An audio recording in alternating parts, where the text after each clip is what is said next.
పెట్టె మల్లికార్జున్ రఫీక్ బాబా గారు చాంద్ సాబు గారితోని బయలుదేరినాడమ్మా.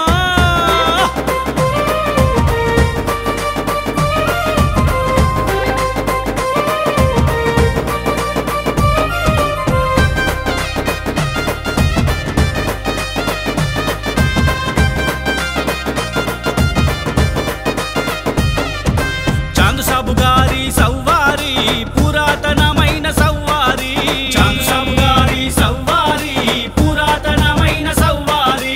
150 ఏళ్ల చరిత్ర కలిగిన రామ సక్కనిది, 150 ఏళ్ల చరిత్ర కలిగిన రామ సక్కనిది. పెట్టెం సంబయ్య తన కొడుకైన పెట్టెం మల్లికార్జున రఫీకు బాబాకు చాంద్ సాబు గారిని అప్పచెప్పినాడు. హాషీరు ఖానను నడిపించమన్నాడు. సవ్వారి అరే సవ్వారి సవ్వారి కచ్చురం బండి గట్టన రామకృష్ణపూరుకే పోయి వస్తున్నా.